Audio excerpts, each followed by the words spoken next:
Estimados amigos del Instituto de Estudios Superiores en Derecho Penal, continuamos con esta asignatura de juicio de amparo indirecto, siendo el día 15 de mayo del año 2021, Día del Maestro. Vamos a celebrar continuando con nuestra formación profesional como futuros licenciados en Derecho. Como había mencionado en el video anterior, el propósito de esta serie de videos es complementar, es fortalecer y es de alguna manera lograr el objetivo logístico de conocer las modalidades de nuestro juicio de amparo. Vamos a iniciar con una segunda unidad. Estimados amigos, a lo largo de esta asignatura, nosotros conoceremos algunos aspectos que son muy importantes respecto a este medio de control de constitucionalidad. Analizaremos el juicio de amparo, su concepto. Estudiaremos sus antecedentes, tanto a nivel internacional, también como sus antecedentes en nuestro país. Analizaremos los diferentes tribunales que conocerán del juicio de amparo, verificando en particular los siguientes puntos. Los principios rectores que rigen a nuestro medio de control de constitucionalidad, las partes en el juicio de amparo, el acto reclamado, el plazo para la interposición del juicio de amparo, las causales de improcedencia de este medio de control de constitucionalidad, el sobreseimiento, la procedencia del juicio de amparo, contenidos de la demanda de amparo indirecto. Muy bien. También vamos a verificar, estimados amigos, otros puntos muy importantes como son, ya habíamos analizado el tema de la suspensión del acto reclamado, que es otro de los puntos que vamos a analizar, y la tramitación del juicio de amparo indirecto. En particular, en este video vamos a analizar el juicio de amparo, su fundamento, su finalidad y principalmente sus antecedentes. Muy bien, vamos a empezar con este concepto. El juicio de amparo, vamos a verificar antes que nada que es un medio de control de constitucionalidad. Si tendríamos que hacer una clasificación de qué tipo de medio de control de constitucionalidad sería nuestro juicio de amparo, nosotros tendríamos que destacar lo siguiente. Muy bien, aquí vamos. Juicio de amparo como medio de control de constitucionalidad tendría la siguiente clasificación. Sería un medio de naturaleza jurisdiccional,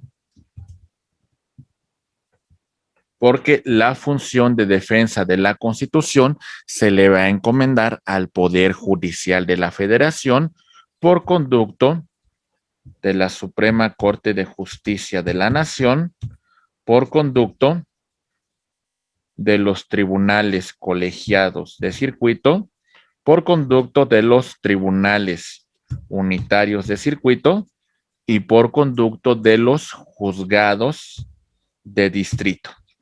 ¿Sale? También tendríamos que decir que es un control, entre comillas, concentrado, porque la defensa de la Constitución en este medio de control de constitucionalidad solamente se le encomienda al Poder Judicial de la Federación. Otra clasificación sería que es un control concreto de constitucionalidad, porque para que opere el juicio de amparo se requiere un acto de autoridad, se requiere un acto de particular que lesione, que restrinja, que vulnere los derechos fundamentales del gobernado que se contemplan en la Constitución o en los tratados internacionales. Esto es un tema importante que nosotros debemos de destacar. Muy bien. El juicio de amparo lo tiene el gobernado frente a actos de autoridad. Y ya mencionamos que en algunos casos también frente a actos de particular. Muy bien. Ok, compañeros. Muy bien. que en su carácter de definitivo, vamos a revisar un poco más adelante a qué nos referimos con este punto, se estimen que vulneran los derechos fundamentales contemplados ya sea en la Constitución y también en los tratados internacionales. Muy bien. O en su perjuicio también exista vulneración de competencias de la Federación, de los estados, los municipios y de la Ciudad de México, siempre y cuando con ello se viole, se cause un perjuicio en el derecho fundamental del gobernado. Muy bien. El fundamento constitucional para su promoción va a ser el artículo 103 y 107 de nuestra Constitución Política de los Estados Unidos Mexicanos.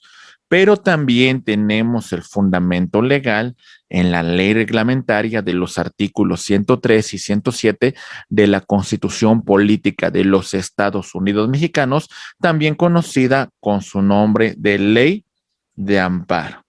Muy bien, el régimen supletorio de la norma de amparo va a ser el Código Federal de Procedimientos Civiles. ¿Esto qué significa? Que todo aquello que no se encuentre contemplado en los artículos 103 o 107, así como en la ley de amparo, pues de forma supletoria tomaremos en consideración al Código Federal de Procedimientos Civiles. También un punto importante que destacamos es que la finalidad de nuestro juicio de amparo es la restitución al gobernado en el derecho fundamental, en el derecho vulnerado como consecuencia de un acto de autoridad o inclusive de particular. El objeto en particular es dejar sin efectos dicho acto de autoridad y en la medida que sea posible restablecer las cosas en el estado que se encontraban antes de la violación. Muy bien.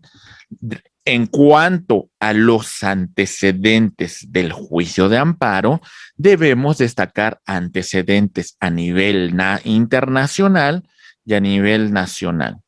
Nosotros, al ser una colonia de España, evidentemente tenemos tradición jurídica española.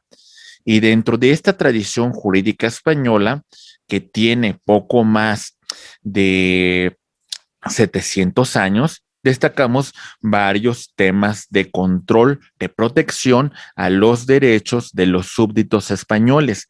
En particular, en primer lugar, tenemos un fuero llamado de Aragón, en la cual se garantizaban los derechos fundamentales de los súbditos frente a actos de autoridades, aunque el Fuero de Aragón no establecía la manera o los mecanismos que se tomarían en consideración, pues para dejar sin efectos dicho acto de autoridad. Otros procesos importantes que se daban en la península ibérica eran los procesos forales, instituciones para la protección en particular de los individuos frente a actos de autoridad, frente a actos de particulares. Claro que estos tipos de procesos no procedían contra actos del rey porque el rey era el soberano y su voluntad se debería de cumplir. Otro punto importante son las reales audiencias, en la cual destacamos algunos puntos muy importantes, como por ejemplo el tema del justicia mayor, que de alguna manera era una autoridad que conocía de violaciones y otorgaba la protección a los súbditos. Era un tipo de juez itinerante en la cual acudía a todo el reino y le pedían la justicia, la protección, el amparo de la ley. Otro fuero real era el fuero de Vizcaya. En este se oponían cuando el monarca se oponía a los derechos del ciudadano. Y prácticamente ya estamos entrando al tema de una monarquía constitucional en la cual los límites de actuación del soberano eran no transgredir, no afectar el derecho de sus súbditos. Primer antecedente lo tenemos en 1215 con la Carta Magna del Rey Juan Sin Tierra. También tenemos un fuero real o un recurso de alzada para que el superior jerárquico del juez pues conociera de un asunto, de una controversia que se estaba planteando. El fuero real podríamos decir que es un antecedente del amparo directo en la cual también sirve para revisar las resoluciones que emite el juez de primera instancia. Seguimos en el continente europeo, pero ahora vamos a pasarnos a otras naciones. Vamos a hablar, por ejemplo, de la Gran Bretaña, quien también tiene una tradición jurídica muy importante. Y en primer lugar, podríamos destacar el tema de la Carta Magna del Rey Juan Sin Tierra. La Carta Magna del Rey Juan Sin Tierra fue firmada por el rey en el año de 1215, en la cual los nobles ingleses ponían límites a la actuación del rey y en particular se establecía que ninguna persona podría ser privada de su título, de su persona, de su libertad, de sus posesiones, si no era ante el juicio de sus pares, un procedimiento seguido ante sus pares. Esto, sin lugar a dudas, vino a poner un contrapeso al poder del rey. ¿Vale? Este es un antecedente muy importante. Destacamos también en el siglo XVII otro antecedente importante en la Gran Bretaña con el Writ of Habeas Corpus, la protección de la libertad personal contra una detención, contra una aprehensión que podría ser arbitraria. En este supuesto, lo que se buscaba era que la persona fuese dejada en libertad y lograr de alguna manera que se ponga a disposición del juez para que califique la respectiva detención. ¿Le suena muy parecido a el control de detención que opera en el sistema acusatorio adversarial? Pues bueno, tenemos su antecedente en la Gran Bretaña desde el Writ of Habeas Corpus. En Francia tenemos un antecedente muy importante, el cual surgió después de la Revolución Francesa en 1789, el famoso recurso de casación. A través de este medio de impugnación se combatía la ilegalidad de las sentencias definitivas dictadas en asuntos penales y civiles. Como los revolucionarios franceses no confiaban del todo los jueces porque su antecedente era monárquico, hasta cierto punto se creó el Tribunal de Casación para que revisara que las resoluciones, que las sentencias fueran apegadas a la legalidad. Muy bien, ya dentro de este continente, en particular, ya hablando del siglo, finales del siglo XVIII, en los Estados Unidos tenemos antecedentes en estos tres procesos. Por ejemplo, tenemos el right of certiorari, que era un procedimiento ante el superior y es el antecedente que tenemos del due process, lo que conocemos como el debido proceso. Si vas a privar a una persona de su libertad, de sus propiedades, de sus posesiones, debes de hacerlo ante el juicio de sus respectivos pares. Muy bien. Tenemos también otro antecedente importante con el Writ of Mandamus.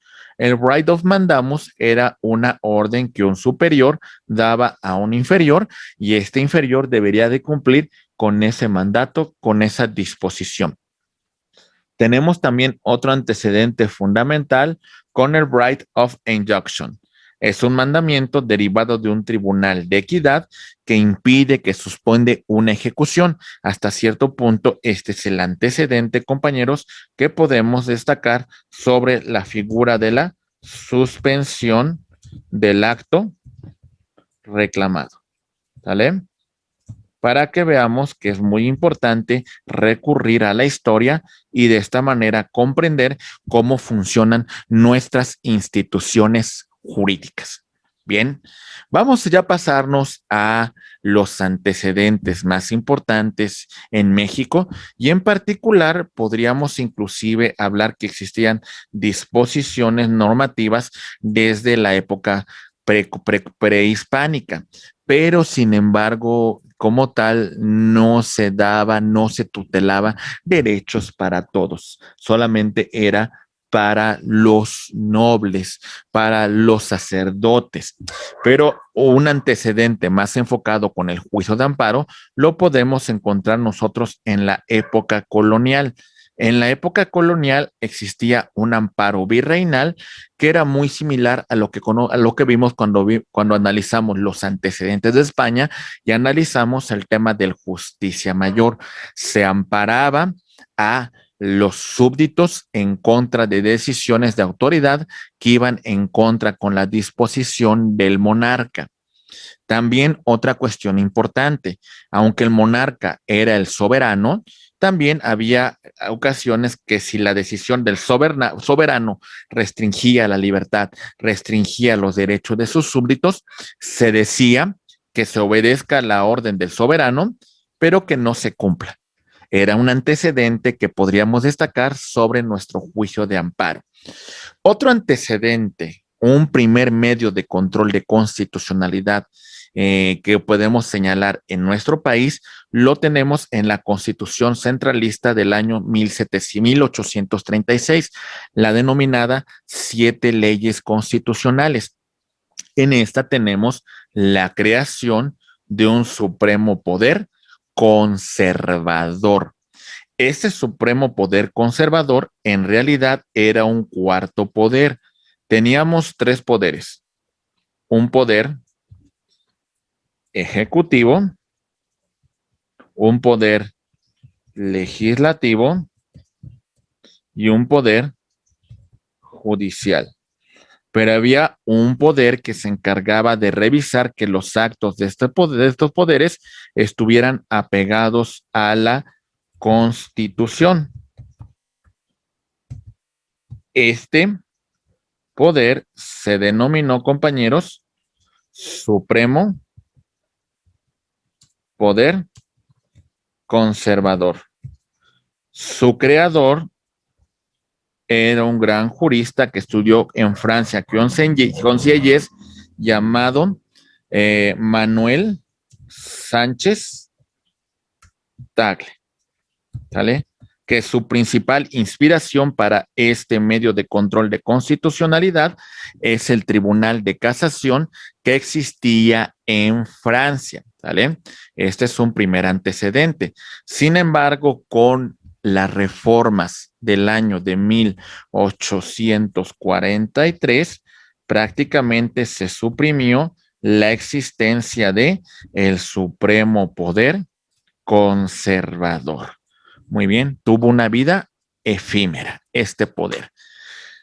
Ya un antecedente que ahora sí analiza, que estructura el tema del juicio de amparo, lo tenemos en la Constitución de Yucatán de 1841.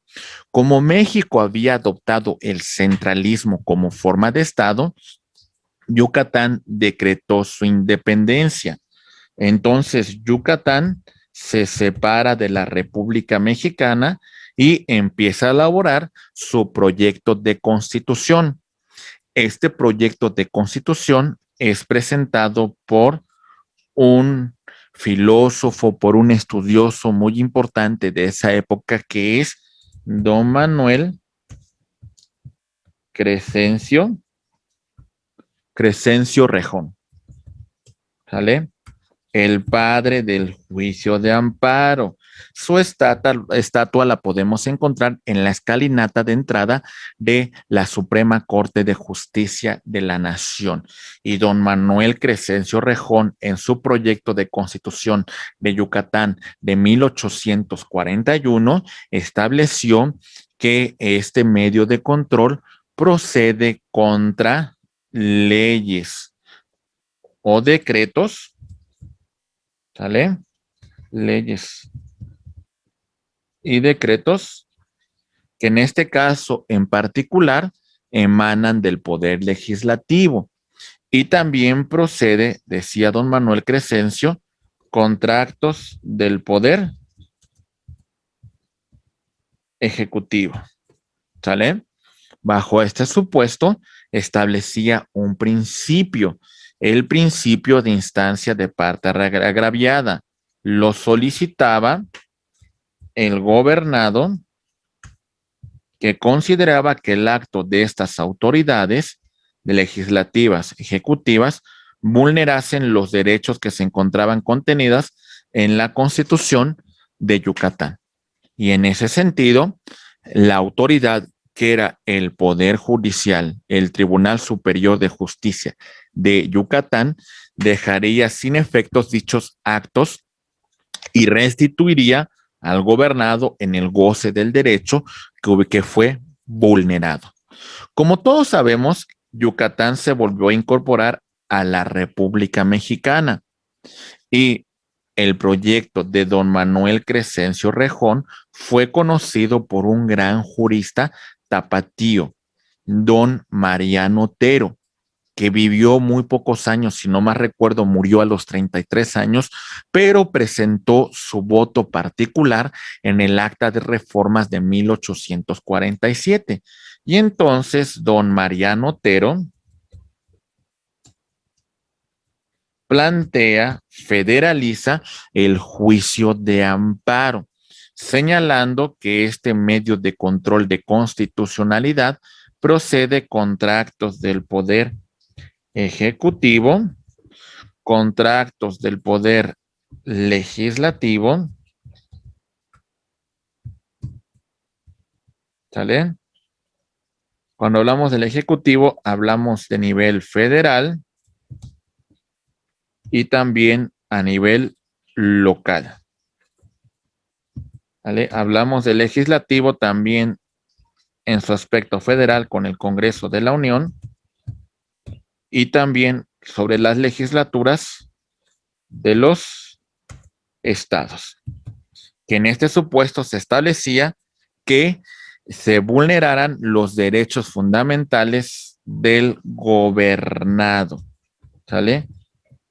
Y el efecto era restituir al gobernado en el goce del derecho que fue vulnerado, dejar las cosas en el estado que se encontraban con antelación y bueno, de ser posible la suspensión del acto reclamado. Estos son los antecedentes que nosotros destacamos respecto a el juicio de amparo y sus antecedentes. En particular, la primera sentencia que se dictó sobre el juicio de amparo es en el año de 1849 en un asunto que tiene que ver con el gobernador de San Luis Potosí por una orden de destierro en contra de don Manuel Belchor Verástegui, que este primer amparo fue dictado por el juez suplente don Pedro Sámano. Bien, estimados amigos, espero que el estudio de los antecedentes del juicio de amparo haya sido de gran utilidad para ustedes y como siempre, en el Instituto de Estudios Superiores en Derecho Penal, INDEPAC, estamos muy atentos de su formación profesional. Agradezco al grupo de Hermosillo el análisis de estos videos y a todos ustedes, compañeros, muchísimas gracias. Como siempre, su amigo Héctor Martínez Sandoval está a sus apreciables órdenes.